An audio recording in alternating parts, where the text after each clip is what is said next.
Hi, welcome to Watch It Played. My name is Rodney Smith. In this video, we're going to learn the Invaders From Afar expansion for Scythe, designed by Jamie Stegmaier and published by Stonemaier Games with art and world building by Jakub Brzezowski. If you want to learn how to play the base game, we have a video for that, and I'll put a link to it in the description of this one.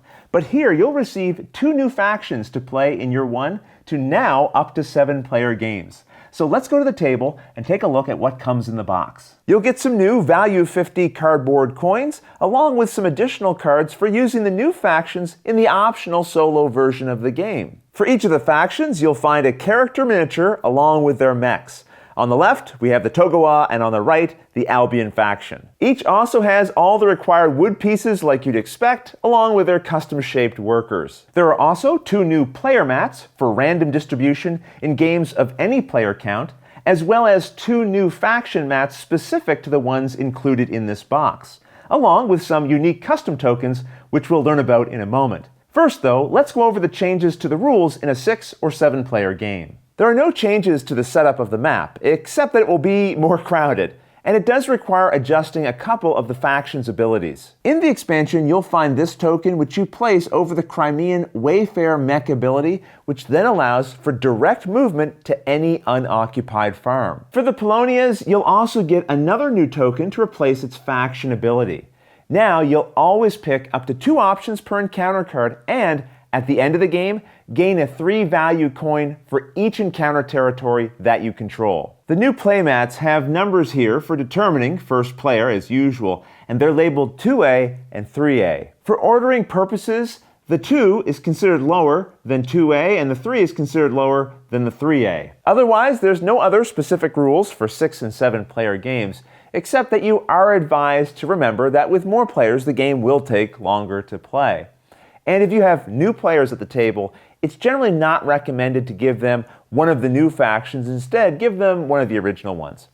But speaking of the new factions, let's go back to the table and see some of the new rules related to them. For Clan Albion, after ending your character's movement and resolving any encounter or combat that might have occurred, you may place one of these 4 flag tokens from your supply onto your character's territory, and once placed, these cannot be moved or taken away. At the end of the game, for each flag territory the Albion player controls with their character, mech, workers, or an unoccupied structure, as long as it's not a territory adjacent to their home base, it counts as an extra territory for scoring purposes. So for example, if this was the end of the game, we'd say the Albion player had control of 1, 2, 3, 4, 5, 6 territories. Now let's also take a quick look at their mech abilities. With Burrow, its mechs and character can cross rivers into or out of any adjacent tunnel territory, including your mine,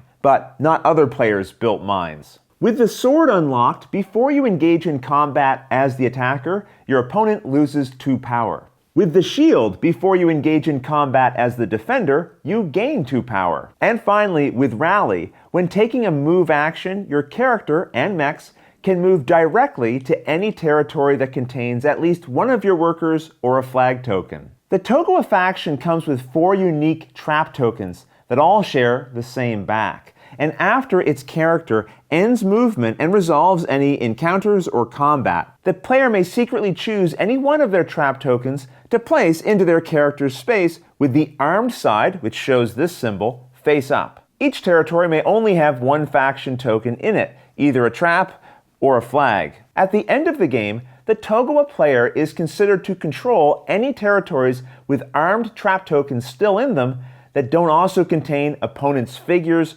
or their opponent's structures. Also, if an opponent moves a unit into an armed trap territory, it must stop its movement, and before anything else is resolved, the token is flipped to reveal the penalty that the opponent must now suffer. Once flipped to its unarmed side, leave it in place, but it no longer triggers its effects on players who would then later enter its space. The traps are self-explanatory, either reducing popularity, power, or taking away coins, and in this case, forcing your opponent to discard 2 random combat cards. But now let's check out the Togawa mech's abilities. With Toka, once per turn, when moving either a single mech or your character, they may cross any river but just one river. For example, if you had extra movement, you couldn't cross a river twice with this ability. With the Suton ability, you can move to and from lakes. However, if you're transporting workers or resources, you cannot leave them behind in a lake, and workers in a lake can't leave that space on their own.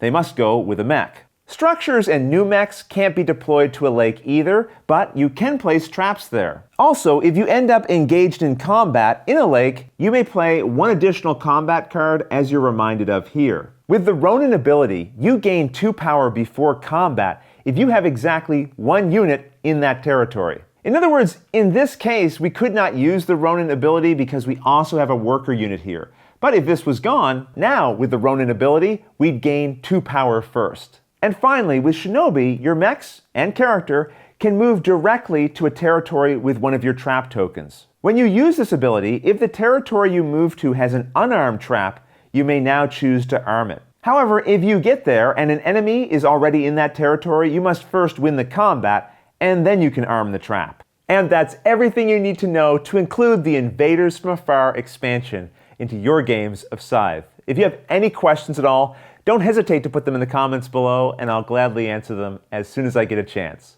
But until the next episode, thanks for watching.